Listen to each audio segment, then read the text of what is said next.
चलिए शुरू करते हैं आज की क्लास। और हम लोग जीएसटी के रजिस्ट्रेशन प्रोविजन के ऊपर बातें कर रहे थे। तो मैंने आपको पिछली क्लास में बताया था कि सिर्फ व्यापारी लोग ही जीएसटी में रजिस्टर्ड नहीं हो सकते हैं, या उन्हीं को रजिस्टर्ड होना जरूरी नहीं होता, बल्कि जीएसटी में और भी अन्य व्यक्ति होते हैं जिन्हें रजिस्टर्ड होना पड़ता है। और अलग अलग रिक्वायरमेंट है अलग अलग लोगों की। एक टैक्स पेयर तो रजिस्टर्ड होता ही है, एक व्यापारी तो होता ही है जब उसका टर्नओवर थ्रेशोल्ड लिमिट को क्या करता है, क्रॉस करता है। गुड्स के केस में 40 लाख पर एनम, सर्विस के केस में 20 लाख पर एनम, ये लिमिट है। जीएसटी प्रैक्टिशनर का रजिस्ट्रेशन मैंने पिछली क्लास में आपको बताया था कि कैसे जीएसटी प्रैक्टिशनर बना जाता है। तो जीएसटी प्रैक्टिशनर बनकर एक graduate, commerce graduate, law graduate, management graduate, administration graduate या पोस्ट ग्रेजुएट या सीए, सीएस या सीएमए, सीडब्ल्यूए या रिटायर्ड सेल टैक्स ऑफिसर हैं आप, तो जीएसटी प्रैक्टिशनर के रूप में रजिस्टर्ड होकर आप अपना जीएसटी का प्रैक्टिस शुरू कर सकते हैं लीगल तरीके से। ऑलराइट, इसके लिए एक फॉर्म होता है, फॉर्म जीएसटी पीसीटी 01। ये मैंने पिछली क्लास में अपन ने पढ़ना सीखा था कि कैसे जीएसटी प्रैक्टिशनर के रूप में रजिस्टर्ड होता है। सीटीपी पे अपन ऑलरेडी बातें कर चुके हैं कि अगर आप एक राज्य के रजिस्टर्ड व्यापारी और दूसरे राज्य में जाते हैं टेम्पररी बिजनेस एक्टिविटी करने के लिए, तो आपको किस रूप में रजिस्टर्ड होना पड़ता है, कैजुअल टैक्सेबल पर्सन के रूप में। एनआरटीपी पे भी हम बात कर चुके हैं कि अगर आप एक नॉन रेसिडेंट हैं और आप इंडिया में आते हैं और आप टेम्पररी बिजनेस एक्टिविटी करने के लिए भारत में आते हैं, तो आप एनआरटीपी के रूप में रजिस्टर्ड हो सकते हैं। ये भी टेम्पररी रजिस्ट्रेशन होता है, 90 डेज के लिए इन दोनों को रजिस्ट्रेशन मिलता है। और इनको एडवांस में टैक्स देना होता है एस्टिमेटेड टर्नओवर डिक्लेयर करके रजिस्ट्रेशन के वक्त। ओके, आईएसडी के रूप में एक हेड ऑफिस रजिस्टर्ड होता है, जो जिन बिजनेसेस का हेड ऑफिस और ब्रांच सेगमेंट में बिजनेस होता है, तो हेड ऑफिस जनरली आईएसडी के रूप में रजिस्टर्ड होकर अपनी ब्रांचेस को इनपुट डिस्ट्रीब्यूट कर सकता है।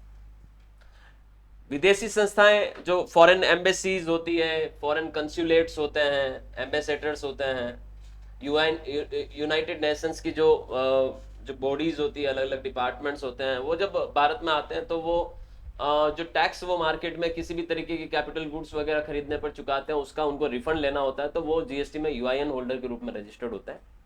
और गवर्नमेंट संस्थाएं जो होती है, गवर्नमेंट डिपार्टमेंट होते हैं, वो टीडीएस डिडक्टर के रूप में रजिस्टर्ड होते हैं। और जो ई कॉमर्स ऑपरेटर्स होते हैं वो टीसीएस कलेक्टर के रूप में जीएसटी में रजिस्टर्ड होते हैं। एक नया नियम और आया है जीएसटी में कि अगर आप एक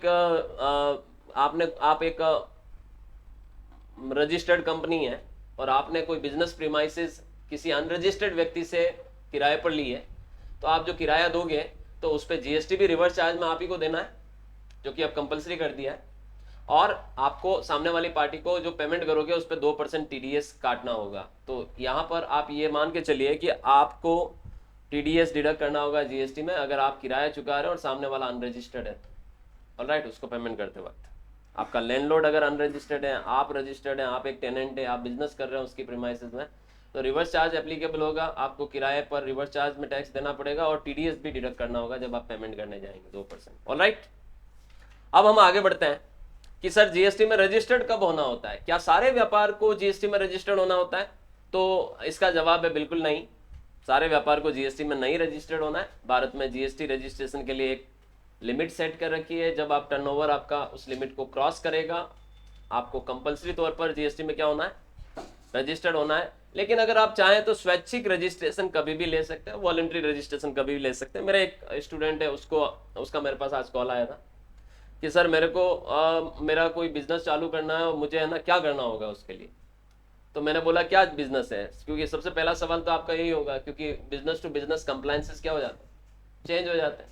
तो उसने बोला सर मेरे को तो फर्नीचर मैन्युफैक्चरिंग का बिजनेस शुरू करना है, मेरे गांव में फैक्ट्री लगा रहा हूँ मैं। तो मैंने कहा अब तू मुझे ये बता कि तू अकेला है ऑनर या तेरे साथ और भी लोग हैं? तो उसने बोला कि सर मैं अकेला करूँ तो मैंने कहा प्रोप्राइटरशिप फर्म। तो बोले सर मैंने कहा जीएसटी नंबर तुझे लेने की जरूरत नहीं है शुरू में, जब तक तेरा टर्नओवर 40 लाख और क्या नहीं हो जाए। क्रॉस ना कर ले। तो उसने बोला कि सर मुझे तो जीएसटी नंबर शुरू में ही चाहिए, क्या करूं?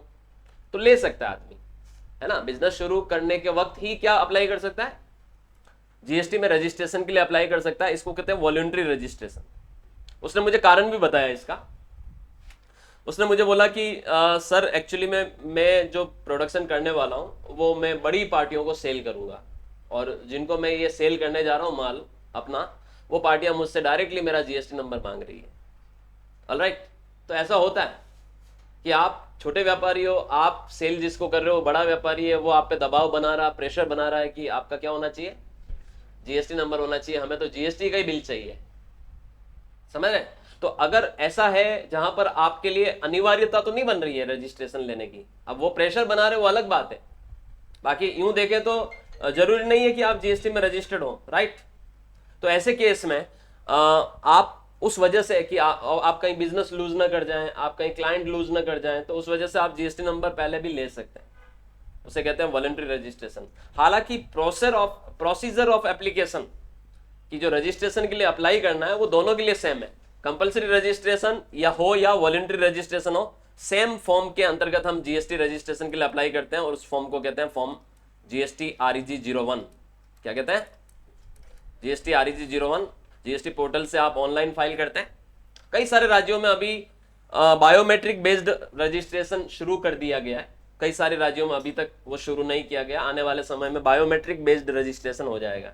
अब आप बोलोगे सर बायोमेट्रिक बेस्ड रजिस्ट्रेशन क्या होता है? आपको कहीं पर भी बैठकर, घर पे बैठ के, ऑफिस में बैठ के REG 01 भरना है। समझना क्या करना है? REG 01 भरना है। ऑनलाइन पूरा फॉर्म होगा, अलग अलग टेबल्स में अलग अलग जानकारियां आपसे मांगी जाएगी, और आप उस जानकारियां जब जमा करा दोगे, वो जानकारियां दोगे, उनसे रिलेटेड जो डॉक्यूमेंट आप अटैच करोगे, और जब आप पूरा फॉर्म भर दोगे, फॉर्म भरने के बाद आपको क्या करना है, उस फॉर्म और उसमें बताए गए सारे डॉक्यूमेंट्स को लेके जीएसटी सुविधा केंद्र जाना है। आने वाले समय में जिन जिन राज्यों में, देखिए मैं आपको बता दूं, पौंडीचेरी और गुजरात दो ऐसे राज्य हैं। कौन कौन से? पुडुचेरी कहते हैं उसको अब। तो पुडुचेरी और गुजरात दो ऐसे राज्य हैं जिसमें बायोमेट्रिक बेस्ड जो जीएसटी रजिस्ट्रेशन है उसको ट्रायल बेसिस पे लागू किया था सरकार ने 2023 में, ठीक है, और वो सक्सेसफुल रहा। फिर धीरे धीरे करते करते अब गवर्नमेंट ने क्या कर दिया है, कई सारे राज्यों में इसको कंपलसरी कर दिया है, याद रखना। तो बायोमेट्रिक बेस्ड रजिस्ट्रेशन में ये होता है कि आप फॉर्म तो अपने ऑफिस प्रीमाइसेस में बैठ के भर लो, अप्लाई कर लो, फिर उस फॉर्म की एक प्रिंट आउट निकालो, साथ में जितने भी डॉक्यूमेंट आपने बताया वो डॉक्यूमेंट आप लेके जाओ और जीएसके में जाओ, और वहां पर वो आपसे वो सारे डॉक्यूमेंट वेरिफिकेशन होगा, बायोमेट्रिक बेस्ड वेरिफिकेशन होगा, जहां पर आपसे जो भी थंब वम इंप्रेशन लेना वो सब लेंगे। अब आप बोलोगे सर ऐसा क्यों किया गया? ऐसा इसलिए किया गया कि बहुत लोग फर्जी तरीके से फर्जी डॉक्यूमेंट लगा के जीएसटी में क्या हो जाते हैं, रजिस्टर्ड हो जाते हैं, और बहुत फर्जीवाड़ा करते हैं बड़े लेवल पर। इनपुट टैक्स क्रेडिट का फ्रॉड करते हैं, टैक्स जमा नहीं कराते हैं, रिटर्न्स नहीं फाइल करते हैं, करोड़ों रुपए के टर्नओवर कर देते हैं, और फिर पता चलता है कि उन्होंने तो जीएसटी नंबर ही क्या लिया था, फर्जी लिया था। उनको डिपार्टमेंट आइडेंटिफाई नहीं कर पाता है। जब सारी डॉक्यूमेंट्स या सारी चीजें आपने फ्रॉड किसी और की लगा दी, तो फिर आप पकड़े कैसे जाओगे? तो अब डिपार्टमेंट ने ये बोल दिया है कि भैया एंट्री लेते वक्त ही स्ट्रिक्ट करते हैं नियम, कि हम एंट्री उसी को दें जब पूरी तरह से उसका वेरिफिकेशन हो जाए। इसलिए ये बायोमेट्रिक बेस्ड आधार वेरिफिकेशन अब जीएसटी के रजिस्ट्रेशन में कई सारे राज्यों में अनिवार्य तौर पर कर दिया गया, और कुछ राज्यों में अभी ये आने वाले समय में आपको देखने को मिलेगा, ठीक है। तो अब बात आई है, तो मैं आपको थोड़ा रजिस्ट्रेशन प्रोसीजर के बारे में बता रहा हूँ। फिलहाल में हमें याद रखिएगा प्रोसीजर दोनों के लिए सेम है। REG 01 आपको भरना होगा, और चलिए वॉलेंट्री तो आप कभी भी रजिस्टर्ड हो सकते हैं, लेकिन कंपलसरी रजिस्ट्रेशन के लिए लिमिट्स हैं, याद रखिएगा। कंपलसरी रजिस्ट्रेशन के लिए क्या है, लिमिट्स हैं। पहले हम टर्नओवर वाली लिमिट को बात करते हैं, जिसे कहते हैं थ्रेशोल्ड लिमिट। देखिए जीएसटी का संबंध होता है सेल से, किससे? सप्लाई से, सेल से, सप्लाई यानी सेल से, ऑलराइट। जबकि इनकम टैक्स का संबंध होता है प्रॉफिट से, याद रखिएगा, ठीक है। इनकम टैक्स का लेना देना किससे? प्रॉफिट से। और जीएसटी का लेना देना किससे? सेल से। आप कितना बेच रहे हो, वो डिसाइड करेगा कि आपको जीएसटी में उतरना है या नहीं उतरना है, या कब उतरना है। आप अगर गुड्स के व्यापारी हो, सोचिए आप किसी भी तरीके की गुड्स की क्या करते हैं, ट्रेडिंग करते हैं या फिर मैन्युफैक्चरिंग करते हैं, दो ही तो चीजें कर सकते हैं, ट्रेडिंग या मैन्युफैक्चरिंग, राइट। तो आपका टर्नओवर जब तक 40 लाख को क्रॉस नहीं कर जाएगा वार्षिक एनुअल, आपको जीएसटी में नहीं रजिस्टर्ड होना है। अब आप स्वैच्छिक होते हैं तो अलग बात है, अन्यथा रिक्वायरमेंट तो नहीं है। तो थ्रेशोल्ड लिमिट कितनी है गुड्स के केस में? 40 लाख की, ज्यादातर राज्यों में। हालांकि कुछ ऐसे नॉर्थन ईस्टर्न स्टेट्स हैं जिनमें यह लिमिट 20 लाख की भी है, 10 लाख की भी है। कुछ भारत के ऐसे राज्य भी है जिनमें लिमिट कितनी है? ओनली 10 लाख। 10 लाख क्रॉस होते ही रजिस्टर्ड होना है उन राज्यों में। ऑलराइट, मणिपुर, मेघालय, ये ऐसे कुछ स्टेट्स हैं। सर्विसेज के केस में ज्यादातर राज्यों में ये लिमिट 20 लाख की है। सर्विसेज के केस में कितनी है? 20 लाख की लिमिट है। तो गुड्स के और सर्विस के केस में टर्नओवर लिमिट को अलग अलग रखा गया है। गुड्स में जस्ट डबल है, सर्विस में आधी है। अब ऐसा क्यों बताओ सर, ये भेदभाव क्यों किया गया? स्पेशली मेरे लिए तो भेदभाव ही है, क्योंकि मैं तो सर्विस दे रहा हूं, तो मेरे को तो 20 लाख क्रॉस होते ही जीएसटी में रजिस्टर्ड होना है। अच्छा, रजिस्टर्ड होने का मतलब समझ रहे हो आप क्या होता है? आफ्टर रजिस्ट्रेशन क्या करना पड़ता है? आफ्टर रजिस्ट्रेशन पहले तो आपको अपनी बुक्स मेंटेन करनी पड़ती है ना। क्या करनी पड़ती?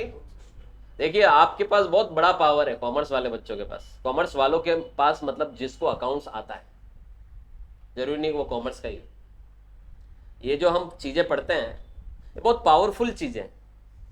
इसका मार्केट में वैल्यू आज आप स्टूडेंट तो शायद पता नहीं है, आने वाले समय में जब आप जॉब में जाएंगे, बिजनेस में जाएंगे तो पता चलेगा कि आपके पास बहुत ज्यादा पावर है। हर बिजनेसमैन को अकाउंटेंट चाहिए, हर बिजनेसमैन को एक ऐसा बंदा चाहिए जो उसका हिसाब किताब रखे। जितना बड़ी बिजनेस का टर्नओवर बढ़ेगा, जितना बिजनेस बढ़ेगा, उतना नंबर ऑफ पीपल्स का जो रिक्वायरमेंट है वो बढ़ेगा इस फील्ड में। ध्यान देना। क्यों? क्योंकि आप रजिस्टर्ड होंगे ना, तो आपको proper books of accounts maintain करना अनिवार्य है। जबकि 11th क्लास में आपको ये पढ़ाया होगा है कि अकाउंटिंग क्यों मेंटेन की जाती है सर, ताकि हम अपने बिजनेस की ट्रू एंड फेयर पिक्चर पता कर सकें, हमारे हिसाब किताब हमें पता चल सके। ये बात सही है, आप अपना बिजनेस का प्रॉफिट या लॉस पता कर सकते हैं, एसेट या लायबिलिटी पता कर सकते हैं। लेकिन उससे ज्यादा जरूरी है, मेरा बिजनेस बहुत बढ़िया चल रहा है, छाप रहा हूं खूब सारा पैसा, तो मुझे क्या करना प्रॉफिट जान के? तो मेरे लिए वो प्रॉफिट जानने वाली एसेट ने लायबिलिटी ने उनकी गणना मुझे करनी नहीं, अपने तो नोट छापो। समझ रहे? तो वो जो 11th की डेफिनेशन हो कहीं ना कहीं जाके आदमी की फेल हो जाएगी कि अकाउंटिंग नहीं करनी मेरे को, अकाउंटिंग धंधा करूंगा, अकाउंटिंग करूं। लेकिन आपको मैं बता दूं कि अगर आप एक रजिस्टर्ड व्यापारी है, आपको हिसाब किताब प्रॉपर वे में मेंटेन करने पड़ेंगे। क्योंकि आप हिसाब किताब मेंटेन करेंगे तभी तो पता पड़ेगा आपका टर्नओवर कितना है, आपका प्रॉफिट कितना है, आपके खर्चे कितने हैं, आपकी एसेट कितनी है, आपको कितना जीएसटी देना है, आपको कितना इनकम टैक्स देना है। आपको और भी नियमों को ध्यान में रखना पड़ेगा। आपको ईपीएफ के कंप्लायंसेस, ईएसआई के कंप्लायंसेस, पेरोल के कंप्लायंसेस, लॉट्स ऑफ चीजें। जैसे जैसे धंधा बढ़ता है आदमी की टेंशन बढ़ती जाती है और उस टेंशन को पालने के लिए उसको बंदे रखने पड़ते हैं।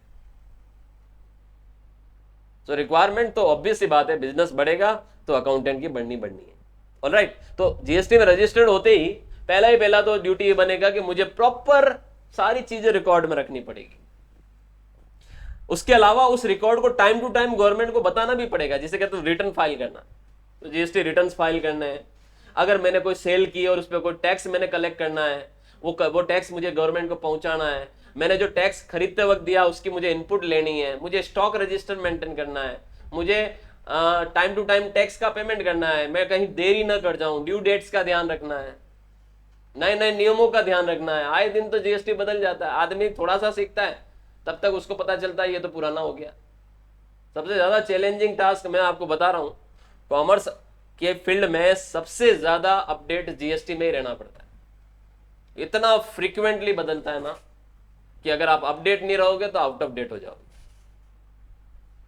कोई व्यक्ति ये नहीं कह अरे यार सर मैंने तो पिछले साल बीकॉम 3rd ईयर में जीएसटी पढ़ लिया साहब, मुझे सब कुछ आता है। अब तूने जो पढ़ा वो एक्सपायर हो चुका क्योंकि वो पिछले साल पढ़ा था। उसके बाद तो एवरी डे इसमें अपडेट्स आते हैं, एवरी मंथ नए अपडेट्स आ जाते हैं। कल 1 अक्टूबर था, कल 1 अक्टूबर को GST, income tax, insurance, banking, investment, TDS, TCS के कई सारे बदलाव हुए हैं। शेयर मार्केट में बहुत सारे बदलाव हुए हैं, उनकी रेट्स में बदलाव हुए हैं। अब आप अपडेट नहीं रहोगे तो आउट ऑफ डेट हो जाओगे, एक्सपायर्ड मेडिसिन की तरह हो जाता है आदमी अगर अपडेट नहीं होता।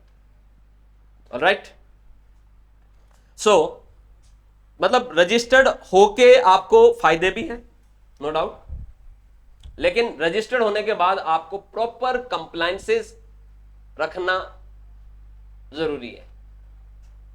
याद रखिएगा, रिटर्न भरना अनिवार्य हो जाता है, टैक्स देना अनिवार्य हो जाता है, टैक्स लेना अनिवार्य हो जाता है, इनपुट टैक्स क्रेडिट क्लेम कर सकते हो, फायदा ले सकते हो, प्रॉपर बुक्स मेंटेन कर सकते हो, एक नंबर में काम करना पड़ जाता है। बैंक से ज्यादातर लेन देन करने पड़ते हैं, अपने सप्लायर, अपने डेटर्स, इन सब का आपको ध्यान रखना पड़ता है, किससे कितना लेना है देना है, टाइमली दिया लिया नहीं वो भी ध्यान रखना पड़ता है, क्योंकि कई सारे ऐसे नियम है जहां पर आपने अगर टाइमली पेमेंट नहीं किया तो सामने वाला आपकी इनपुट रिवर्स हो सकती है। तो ये सारी चीजें बहुत ध्यान रखनी पड़ती है। तो सर्विस और गुड्स में क्यों फर्क है 20 और 40 का, वो भी मैं बताऊं, क्योंकि गुड्स में याद रखिएगा आदमी की लागत होती है। अगर कोई आदमी 50 रुपए में कोई चीज खरीदता है और वो 80 में बेच रहा है तो उसकी 50 रुपए लागत है, जबकि उसका टर्नओवर 80 रुपए हो गया। उसने कितने में बेची? 80 उसकी सेल मानी जाएगी, लेकिन बेचारे ने कमाया कितना? वैल्यू एडिशन सिर्फ 30 रुपए का किया। जबकि सर्विस के केस में आप सर्विस देते हो, इधर से लेके इधर थोड़ी दिया आपने, तो सर्विस की कॉस्ट तो जीरो है। तो ऐसे में अगर मैंने, जैसे आज मेरा कोई कोर्स है मान लो 10,000 रुपए का, और मैंने किसी स्टूडेंट को एडमिशन लिया 10,000 में, तो ये 10,000 रुपए मेरी सेल है, और यूं देखें तो ये 10 का 10 ही हजार रुपए मेरी प्रॉफिट है। अब जब तक मेरे खुद के कोई इनडायरेक्टली एक्सपेंसेस वगैरह नहीं हो जाते तब तक। तो एक गुड्स का व्यापारी महीने का 10 लाख रुपए का सेल कर रहा है, और एक सर्विस का व्यापारी महीने का 2 लाख रुपए का सर्विस बेच रहा है। मेरे हिसाब से दोनों इक्वल है, क्योंकि वो 10 लाख में ज्यादा 2 लाख ही कमाएगा या 1.5 लाख कमाएगा, और वो 2 लाख में भी 1.5 लाख कमा लेगा। तो इसीलिए गवर्नमेंट ने भी इस चीज को ध्यान में रखा है, क्योंकि ये इधर सर्विस में 20 लाख से ऊपर का टर्नओवर होना एक छोटे सर्विस प्रोवाइडर के लिए बहुत बड़ी बात होती है। और अगर है इतना टर्नओवर तो फिर गवर्नमेंट बोलेगी कि भैया आप रजिस्टर्ड होइए और हमें टैक्स लेके दीजिए। कौन सा जेब से देना है? जीएसटी का क्या कॉन्सेप्ट होता है? इनडायरेक्ट टैक्स है। जीएसटी क्या है? इनडायरेक्ट टैक्स है। आपको अपनी पॉकेट से नहीं देना है, बिजनेसमैन को टैक्स देना जरूर होता है। अच्छा, ज्यादातर बिजनेसमैन क्या बातें करते हैं? जब आप किसी भी बिजनेसमैन के यहां पर कोई चीज खरीदने जाते हैं तो वो उसका पहला डायलॉग पिछले 6-7 सालों से यही है कि भैया क्या करें, आपने डिस्काउंट मांगा ना तो क्या करें, चीजें ही बड़ी महंगी आ रही है यार, जीएसटी लग के आती। जीएसटी से चीजें क्या हो गई? महंगी हो गई। अब वो क्या है, अपन कंज्यूमर जो होता है वो, उसको नॉलेज ही नहीं होता है इतना, तो वो भी उसकी बात को क्या करता है? एक्सेप्ट करता है, मान लेता है कि हाँ यार सही कह रहा है, जीएसटी तो आया है भारत में तो चीजें इसकी महंगी आ रही होगी। जबकि उसको कंज्यूमर को ये पता नहीं है कि अल्टीमेट बलि का बकरा बिफोर जीएसटी भी वही था और आफ्टर जीएसटी भी वही है। और उसको ये भी नहीं पता है कि बिजनेसमैन कोई जेब से पैसा नहीं देता, बिजनेसमैन एक मीडिएटर है जो आप ही से लेके गवर्नमेंट को टैक्स देने वाला है। और जीएसटी में चीजें महंगी होना ये बिल्कुल सरासर गलत बात है। जीएसटी एक इंप्रूव्ड टैक्स सिस्टम है, इसमें मल्टीपल चेन में बिजनेस जो चलता है उसमें इनपुट टैक्स क्रेडिट मिलती है। तो महंगी कैसे होगी जब पहले वाले व्यापारी को चुकाए, जो उसने खरीदते वक्त जीएसटी चुकाया उसकी तो इनपुट मिल जाती है, तो वो महंगा होने का सवाल ही नहीं है। जैसा पहले सिस्टम चलता था वेट में, वैसा ही जीएसटी में चलता है। तो सरासर ये एक गलत तरीके की बातें होती है कि जीएसटी आने की वजह से हमारे प्रोडक्ट्स महंगे हो गए। अच्छा, महंगे हुए भी है तो वो कस्टमर ही भरेगा ना, कौन सा व्यापारी भर रहा है अपनी जेब से, मुझे बताओ।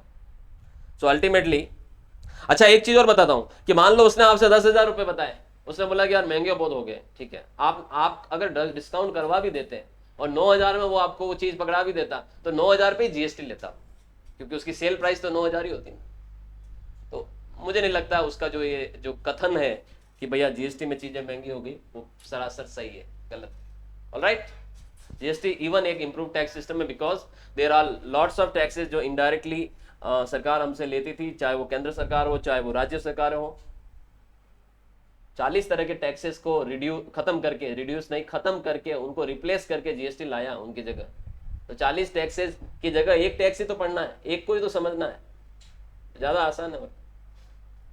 राइट, बस ये ध्यान रखना है कि अनिवार्य तौर पे हमें जब रजिस्टर्ड होना होता है जब हमारा टर्नओवर गुड्स के केस में 40 लाख को क्रॉस करे और सर्विस के केस में 20 लाख को क्रॉस करें। कुछ ऐसे केसेस भी होते हैं जहां पर आपका टर्नओवर नहीं देखा जाता और आपको अनिवार्य तौर पर यानी मैंडेटरी तौर पर रजिस्ट्रेशन लेना पड़ जाएगा। टर्नओवर नहीं देखा जाएगा इन केसेस में। ऐसे कौन कौन से केसेस होते हैं? अगर आप इंटर स्टेट सप्लाई करना चाहते हो गुड्स की, क्या होता है इंटर स्टेट सप्लाई? दूसरे राज्य में अगर आप अपना माल बेचना चाहते हो तो फिर भैया आपको जीएसटी में रजिस्टर्ड होना पड़ेगा, क्योंकि फिर टर्नओवर नहीं देखा जाएगा। याद रखिएगा, जो इंटर स्टेट सप्लायर होता है गुड्स का, उसको अनिवार्य तौर पर जीएसटी में रजिस्टर्ड होना होता है। गवर्नमेंट संस्थाएं जो टीडीएस डिडक्ट करने की जिनकी जिम्मेदारी है, उनको भी अनिवार्य रजिस्ट्रेशन लेना पड़ता है। ई कॉमर्स ऑपरेटर जिनको टीसीएस कलेक्ट करने की जिम्मेदारी होती है, उनको भी अनिवार्य तौर पर जीएसटी में रजिस्टर्ड होना होता है। इनपुट सर्विस डिस्ट्रीब्यूटर के रूप में आपको अनिवार्य तौर पर रजिस्टर्ड होना पड़ेगा, अन्यथा आप अपनी इनपुट को अपनी ब्रांचेस में डिस्ट्रीब्यूट नहीं कर पाएंगे। सीटीपी और एनआरटीपी को कंपलसरी तौर पर रजिस्ट्रेशन लेना है। अगर आप किसी भी रजिस्टर्ड प्रिंसिपल सप्लायर के एजेंट है तब भी आपको कंपलसरी तौर पर रजिस्टर्ड होना है। और ई कॉमर्स वेंडर्स हैं, अगर आप ई कॉमर्स कंपनियों के प्लेटफॉर्म से आप प्रोडक्ट सेल करते हैं तब भी आपको अनिवार्य तौर पर जीएसटी नंबर लेना है। अच्छा, इसमें थोड़ी सी गवर्नमेंट ने रिलैक्सेशन दी, अनिवार्य लिमिट हटा दी है इसमें लास्ट में, लेकिन मैं आपको फिर भी बता रहा हूं कि अगर आप अमेजन, फ्लिपकार्ट और स्नैपडील जैसी कंपनियों के प्लेटफॉर्म पे जाएंगे अपने प्रोडक्ट सेल करने के लिए, तो वो आपसे ये नहीं पूछने वाले कि आपका टर्नओवर कितना, वो सीधे सीधे आपसे आपका जीएसटी नंबर मांगने वाले। यानी अगर आपको उनके प्लेटफॉर्म से अपने प्रोडक्ट बेचने हैं तो आपको पहले जीएसटी में रजिस्टर्ड होना ही पड़ेगा। याद रखिएगा, जो व्यापारी जीएसटी में रजिस्टर्ड होता है उसको एक यूनिक आइडेंटिफिकेशन नंबर जीएसटी में दिया जाता है, जिसे हम जीएसटीआईएन कहते हैं। क्या कहते हैं? जीएसटीआईएन। जीएसटी में रजिस्टर्ड होने वाले व्यापारी को एक नंबर प्रोवाइड होता है, जीएसटीआईएन 15 डिजिट का होता है, और जितने राज्यों में आपका व्यापार है उतने राज्यों में आपको जीएसटी में सेपरेट रजिस्ट्रेशन करवाना होता है। बिना पैन नंबर के आप जीएसटी में रजिस्टर्ड नहीं हो सकते। अच्छा, एक चीज और बता देता हूं, जीएसटी में रजिस्टर्ड होने के लिए पैन नंबर जरूरी है, राइट? अब सर, किनको रजिस्टर्ड कराने के लिए कौन सा पैन नंबर चाहिए? बहुत इंपॉर्टेंट मैं आपके सामने डिस्कस कर रहा हूं, ध्यान से सुनिएगा। ऑलराइट, देखिए, आपको मैं सबको बता दूं कि जीएसटी बिना पैन नंबर के आपको नहीं मिल सकता। ऑलराइट, यानी जीएसटी में आप बिना पैन नंबर के रजिस्टर्ड नहीं हो सकते। अगर आप एक प्रोप्राइटरशिप फर्म को रजिस्टर्ड कराने जाएंगे जीएसटी में, प्रोप्राइटरशिप फर्म जानते हो क्या होती? Single ownership firm. तो प्रोप्राइटर के पैन नंबर से जीएसटी में आपको रजिस्टर्ड होना होगा, याद रखिएगा, ठीक है? किसके पैन नंबर से? प्रोप्राइटर के पैन नंबर से। प्रोप्राइटर कौन होता है? ओनर। अगर आप पार्टनरशिप फर्म का जीएसटी में रजिस्ट्रेशन के लिए अप्लाई करोगे तो आपका पार्टनरशिप फर्म का पैन नंबर लगेगा।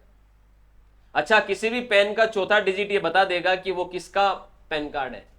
चौथा डिजिट अगर पी है तो प्रोप्राइटर, चौथा डिजिट अगर एफ है तो पार्टनरशिप फर्म। अगर आप एलएलपी का रजिस्ट्रेशन कराने जाओगे, लिमिटेड लाइबिलिटी पार्टनरशिप फर्म का, तो एलएलपी का पेन लगेगा, एफ ही यूज होगा। कंपनी का रजिस्ट्रेशन कराने जाओगे तो चौथा डिजिट सी होगा, कंपनी का खुद का पेन लगेगा। Sir, LLP, company, partnership firm, इनके पैन कार्ड बन जाते हैं? बिल्कुल बन जाते हैं। इनकम टैक्स डिपार्टमेंट की नजर में ये सारे एक व्यक्ति है, पर्सन है, और जो पर्सन है उसका पैन नंबर बन सकता है। ऑलराइट, ट्रस्ट का रजिस्ट्रेशन जीएसटी में करने जाओगे, ट्रस्ट का पैन चाहिए होगा। कोऑपरेटिव सोसाइटी के केस में कोऑपरेटिव सोसाइटी का, एजेपी के केस में, आर्टिफिशियल जुडिशियल पर्सन के केस में एजेपी का, लोकल अथॉरिटी के केस में लोकल अथॉरिटी का, एचयूएफ के केस में एचयूएफ का। याद रखिएगा, एचयूएफ क्या होता है? हाँ, एक फैमिली है ना, हिंदू अनडिवाइडेड फैमिली।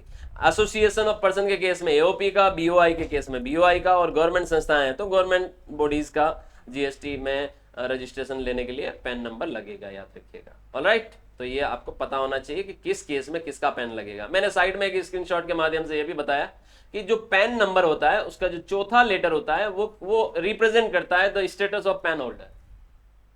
यानी P for the individual, C for the company, H for the HUF, A for the association of person, B for the body of individual, G for the government agency, J for the artificial judicial person, L for the local authority, F for the firm or limited liability partnership firm and the T for the trust. याद रखिएगा.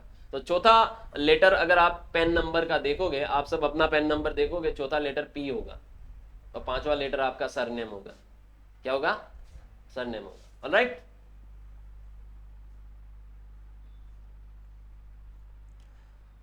अब ये आपने समझ लिया कि there are two ways of registration under GST. एक होता है स्वेच्छा से, दूसरा होता है अनिवार्यता से. स्वेच्छा से तो कभी भी हो सकते हो. अनिवार्यता आपकी यानी कंपलसरी या कंपल्सन आपका तब बन जाता है जब आप थ्रेशोल्ड लिमिट को क्या करते हैं, क्रॉस करते हैं, या फिर इनमें से कोई एक्टिविटी में आप इंगेज होते हैं. यहां तक ठीक है.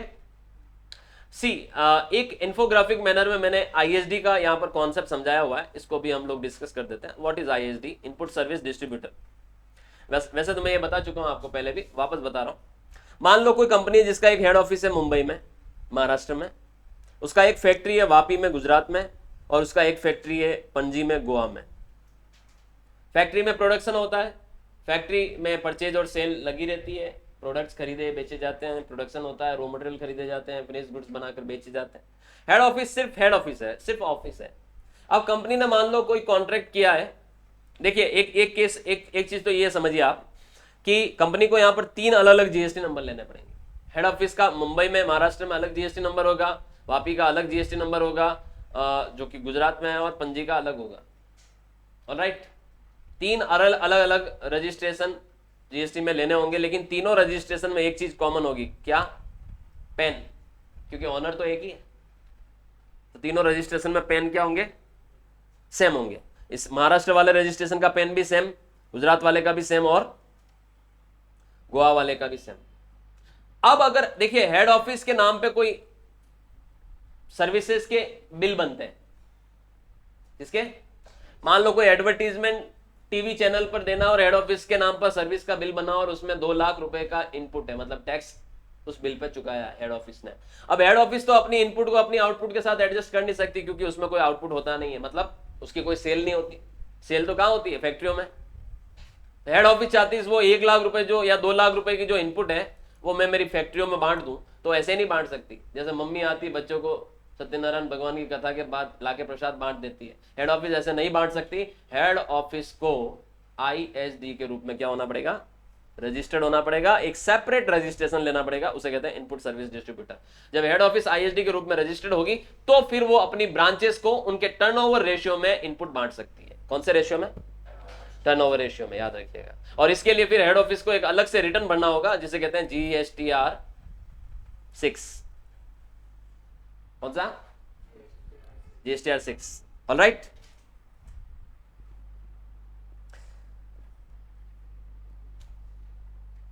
सो this is the concept of input service distributor.